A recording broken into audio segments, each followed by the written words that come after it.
Hello everyone, welcome to my channel. तो आज जो हम पढ़ेंगे ना पैसेज, देखो ये पैसेज आया हुआ है एसएससी सीएचएसएल में 29 नवंबर 2025 की शिफ्ट में आया हुआ है 10 बजे, यानी कि फर्स्ट शिफ्ट में ही आया हुआ है। और पैसेज ये रहा, पैसेज आप देख सकते हैं। तो देखो पैसेज ये रहा आपका, जापान के डिसिप्लिन और सोशल ऑर्डर के बारे में बताया गया है। ठीक है, तो स्टार्ट कर लेते हैं आज के ही इस पैसेज को। ठीक है, Japan is often admired around the world for its high level of discipline and social order। देखो जापान को ना अक्सर इसके हाई लेवल ऑफ डिसिप्लिन के लिए जाना जाता है और साथ में ना इसके सोशल ऑर्डर के लिए जाना जाता है। ठीक है, तो देखा जाए ना तो वर्ल्ड में ना सबसे ज्यादा फेमस जो डिसिप्लिन को लेकर है, जो अपने डिसिप्लिन को पूरी तरह से फॉलो करता है, वो जापान है और यहाँ के सोशल ऑर्डर को ले। ठीक है, अब देखो, from childhood Japanese people are taught to respect rules, value punctuality and priorities community welfare over individuals interest. Japan में ही ना बचपन से ही ना जो जापानीज लोग हैं उनको सिखाया जाता है कि आपको अपने रूल्स की रेस्पेक्ट करनी है। ठीक है, आपको पंक्चुअल रहना है, अपने समय की का पाबंद रहना है, अपने समय की वैल्यू करनी है। और साथ में यहाँ पर सिखाया जाता है कि अपने से ज्यादा आपको समाज के बारे में सोचना है, अपनी कम्युनिटी के बारे में सोचना है, समाज की भलाई के बारे में सोचना है ना। तो देखा जाए तो बहुत अच्छी कंट्री है जहाँ पे अच्छी चीजें सिखाई जा रही हैं और यहाँ पे ये सारी चीजें ये लोग फॉलो भी करते हैं। ठीक है, this cultural emphasis on discipline has played a major role in Japan's remarkable progress and social harmony। अब ये जो यहाँ का जो डिसिप्लिन पर जो ये इनका कल्चरल एम्फोसिस रहा है ना, जो इनका डिसिप्लिन पे जोर रहा है, इसकी वजह से क्या हुआ है कि जो जापान है ना, उसने बहुत बहुत ही बड़ा रोल प्ले किया है अपने प्रोग्रेस में और सोशल हार्मनी में, है ना।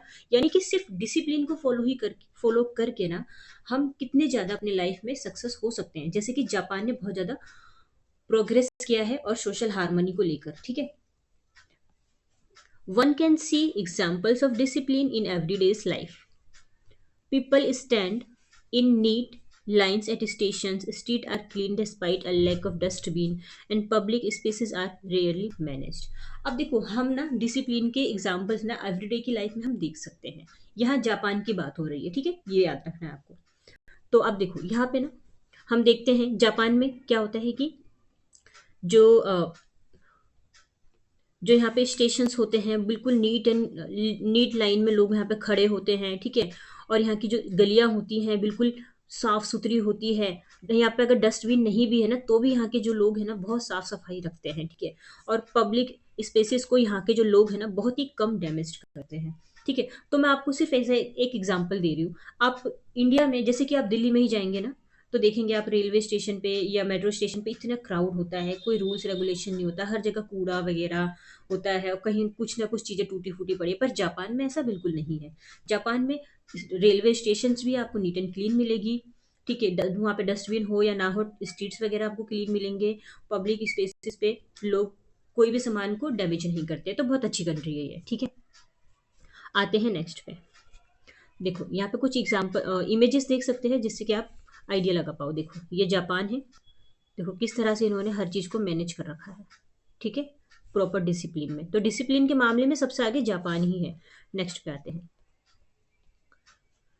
The Japanese education system also focuses on moral training, teamwork, and responsibility. Such habits help develop a sense of collective responsibility among citizens। अब देखो जो जापानीज का जो एजुकेशन सिस्टम होता है ना, उसमें स्ट्रांगली फोकस किया जाता है इनके मोरल ट्रेनिंग पर, यहाँ पे टीम वर्क पर और इनकी रेस्पॉन्सिबिलिटी पर, इन सब चीज़ों पर फोकस किया जाता है। और इस तरह की जो हैबिट्स होती है ना, इसकी वजह से क्या होता है, वहाँ के जो सिटीजन्स है ना वो रेस्पॉन्सिबल होते हैं अपनी चीज़ों को लेकर, है ना, और अच्छे से डेवलप करते हैं अपनी चीज़ों को। ठीक है, during times of crisis such as natural disaster the discipline of Japanese people becomes even more evident. और देखो अगर कभी कुछ ऐसा होता है ना, कोई ऐसा टाइम आ जाता है कि जैसे कि क्राइसिस आ जाए। अब क्राइसिस में भी कौन कौन से क्राइसिस आ सकते हैं, तो देखो क्राइसिस में जैसे कि कोई नेचुरल डिजास्टर आ गया। ठीक है, तो भी जो यहाँ के जो लोग हैं ना अपने डिसिप्लिन को लेके बिल्कुल एविडेंट रहते हैं, बिल्कुल डटे रहते हैं अपने डिसिप्लिन को लेकर। They remain calm organized and cooperative. कभी भी मतलब ऐसी सिचुएशन आती है ना तो वो हड़बड़ी नहीं मचाते हैं, वो शांत रहते हैं, चीजों को ऑर्गेनाइज करते हैं, कोऑपरेटिव रहते हैं। ठीक है, और चीज़ों को क्या करते हैं, फास्टली तरीके से रिकवर कर लेते हैं एक अफेक्टिव वे में, मतलब चीज़ों को और अच्छी तरह से बेहतर तरीके से करते हैं। ठीक है, this cultural have value has not only strengthen their social society internally but has also earned Japan a reputation for efficiency and respect on the global stage। अब देखो, इस कल्चरल वैल्यू से हाँ क्या हुआ है कि यहाँ की जो सोसाइटी है वो सिर्फ अंदर से मजबूत ही नहीं हुई है, मतलब वो यहाँ की जो सोसाइटी वो सिर्फ मजबूत ही नहीं हुई है बट बल्कि वो अंदर से ना, जो जापान है, जापान ने एक रेपुटेशन पाया है अपने काम को लेकर। ठीक है, और उसको ग्लोबल स्टेज पर एक रेस्पेक्ट मिला है अपने डिसिप्लिन को लेकर, अपने काम को लेकर, अपनी पंक्चुअलिटी को लेकर। ठीक है, तो देखो पैसेज यहाँ पे खत्म हो गया है, आते हैं हम क्वेश्चन आंसर की साइड। ठीक है, छोटा सा पैसेज था और अच्छा पैसेज था। आ जाते हैं क्वेश्चन आंसर पे। इन दिस सेंटेंस, देखो हमें एक सेंटेंस दिया है, इसको पढ़ना है। From childhood Japanese people are taught to, देखो बचपन से ही ना जो जापानीज पीपल है उनको सिखाया जाता है कि अपने रूल्स की रेस्पेक्ट करो, पंचुअलिटी, अपने टाइम को लेकर पंचुअल रहो, अपने टाइम की वैल्यू करो, है ना, और अपने से ज़्यादा सबसे पहले अपने कम्युनिटी, अपने समाज के लिए सोचो। तो यहाँ पे एक वर्ड आया है पंचुअलिटी, ये रहा वर्ड, देखो मैं दिखाती हूँ आपको, ये वर्ड रहा आपका ये पंचुअलिटी। तो ये जो पंचुअलिटी वर्ड है इसका पार्ट्स ऑफ स्पीच बताना है। तो पार्ट्स ऑफ स्पीच क्या है ये पंचुअलिटी का, तो देखो बेसिकली ना ये नाउन होता है, यहाँ ऑप्शन में है कहीं नाउन, ये रहा ऑप्शन नंबर सी। जो पंचुअलिटी है ये नाउन होता है। नाउन क्या होता है, नाउन इज नेमिंग वर्ड। ठीक है, नाउन एक नेमिंग वर्ड होता है। ठीक है, नेक्स्ट पे चले। नेक्स्ट है हमारा, देखो इसमें तो सारे सेंटेंस बेस ही है। अब यहाँ पर भी हमें एक सेंटेंस पढ़ना है कि जो जापान का जो एजुकेशन सिस्टम है ना वो स्ट्रांगली फोकस करता है मॉडल ट्रेनिंग पे, टीम वर्क पे और रेस्पॉन्सिबिलिटीज पे। ठीक है, तो यहाँ पे फोकसस वर्ड यूज हुआ है instead of focus. Focus word use ना होकर फोकसस वर्ड यूज हुआ है। क्यों, ऐसा क्यों है, देखो सेंटेंस को पता, पढ़ ले एक बार। जो जापान का एजुकेशन सिस्टम है वो स्ट्रांगली फोकस करता है, तो इसका देखो training is, because training is the object, नहीं ये नहीं है। फोकसस ये एक तरह से सिंगुलर वर्ब है ना, सिंगुलर वर्ब है। ठीक है, तो सिंगुलर वर्ब नहीं, सॉरी सिंगुलर सब्जेक्ट है ये, सब्जेक्ट बोलने वाली थी मैं। ठीक है, अब देखो सिस्टम इज सिंगुलर सब्जेक्ट, हाँ ये ना ऑप्शन। ठीक है, एजुकेशन इज अनकाउंटेबल, ये सब हटाओ। सिंगुलर सब्जेक्ट क्या होता है, जिसमें एस या ई एस लगा होता है। डू डस पढ़ा होगा ना आपने, से डू डज वाला, तो ये वही है प्रेजेंट इंडेफिनेट। तो प्रेजेंट इंडेफिनेट में सिंगुलर बनाने के लिए एस या ई एस लगाया जाता है। ठीक है, तो सिंगुलर है ये, प्लूरल नहीं है, याद रखेंगे। ऑप्शन नंबर बी हमारा करेक्ट आंसर है। ठीक है, option number B is the correct answer.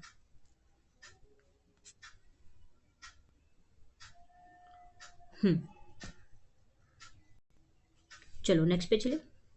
देखो फिर से पैसेज पढ़ना है। ये जो कल्चरल वैल्यू है यहाँ पे, ये ना ही सिर्फ यहाँ के सोसाइटी को मजबूत करता है बल्कि इसको इंटरनली भी जो जापान है उसने एक ग्लोबल स्टेज पर ना एक रेस्पेक्ट पाई है अपनी एफिशिएंसी को लेकर। ठीक है, अच्छा एफिशिएंसी का सिनोनिम बताना है। सिनोनिम समझते हैं ना, हमारे जो सेम मीनिंग वाले वर्ड होते हैं। तो एफिशिएंसी का मतलब किसी चीज की क्षमता होना, है ना, फ्रीडम होना, आजादी होना नहीं, इफेक्टिवनेस होना, हाँ ये हो सकता है, पॉपुलर हो जाना नहीं, एम्बिशन होना नहीं, हाँ इफेक्टिवनेस होगा हमारे पैसेज के अकॉर्डिंग। ठीक है, सक्षम होना किसी चीज के लिए। नेक्स्ट पे चलते हैं। नेक्स्ट में भी क्वेश्चन है, in this sentence this cultural emphasis, जो डिसिप्लिन को लेकर ये जो कल्चरल जोर दिया गया है ना, इसने एक मेजर रोल प्ले किया है जापान की प्रोग्रेस में, यहाँ के सोशल हार्मनी में। ठीक है, तो एम्फासिस, एम्फासिस वर्ड का मतलब देखो बेसिकली एम्फासिस का मतलब होता है किसी भी चीज पे जोर देना, बल देना, अटेंशन देना, है ना, मतलब उस पर फोकस करना। तो अपोजिशन हो सकता है इसका मतलब, नहीं। रिजेक्शन हो सकता है, नहीं। रिजेक्शन किसी चीज को रिजेक्ट करना, अपोजिशन किसी को अपोजिट होना, है ना। स्पेशल इंपॉर्टेंस देना, अटेंशन देना, तो हाँ यही है हमारा करेक्ट आंसर। किसी चीज पे स्पेशल इंपॉर्टेंस और अटेंशन अटेंशन देने को हम कहते हैं एम्फासिस करना। ठीक है, नेक्स्ट पे चलते हैं।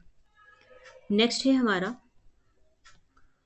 What is the main idea of the passage. Passage का मेन आइडिया क्या है, पैसेज को पढ़ा ना हमने, तो चलो इसका मेन आइडिया पता लगाते हैं। जो जापानीज लोग हैं वो रूल्स को बिल्कुल भी पसंद नहीं करते। क्या ऐसा हमने पढ़ा पैसेज में? नहीं, ऐसा तो नहीं है कि वो रूल्स को पसंद ही नहीं करते हैं। अब जो नेक्स्ट है, देखो जो डिसिप्लिन है ना, discipline is deeply rooted in Japanese culture and benefit society. जो डिसिप्लिन है ना, यहाँ पे डीपली यहाँ पे फॉलो किया जाता है जापानीज के द्वारा, और यहाँ पे इनके कल्चर और इनके बेनिफिट सोसाइटी में, ठीक है। तो ये तो है, क्योंकि सॉरी, ये तो आंसर ही हो जाएगा ना, क्योंकि बेसिकली डिसिप्लिन के लिए बताया गया है। पर आगे भी पढ़ लेते हैं। जो जापान है वो स्ट्रगल कर रहा है क्लीनिनेस को लेकर? नहीं, क्लीनिनेस बहुत ज़्यादा है यहाँ पर। जापान के पास कोई वैल्यू नहीं है टीम वर्क की? नहीं, ये भी नहीं पढ़ा हमने। तो ऑप्शन नंबर ना बी ही हमारा करेक्ट आंसर हो जाएगा, कि डिसिप्लिन को लेकर ये चलता है, ठीक है। तो ऑप्शन नंबर बी करेक्ट है। आते हैं नेक्स्ट पे। अच्छा, वोकेबलरी पे देखो ज़्यादा नहीं है, एक ही वर्ड है, क्योंकि इजी पैसेज था। तो एम्फासिस का मतलब होता है किसी भी चीज़ पे जोर देना, स्पेशल इंपॉर्टेंस और अटेंशन देना, ठीक है। ठीक है, तो देखो पैसेज खत्म हो गया। अच्छा लगता है तो आप लाइक एंड सब्सक्राइब कर सकते हैं। नए हो तो चैनल को सब्सक्राइब कर सकते हैं, अपने दोस्तों को शेयर कर सकते हैं, ठीक है। ठीक है, so thank you so much. फिर हम मिलते हैं नेक्स्ट वीडियो पे।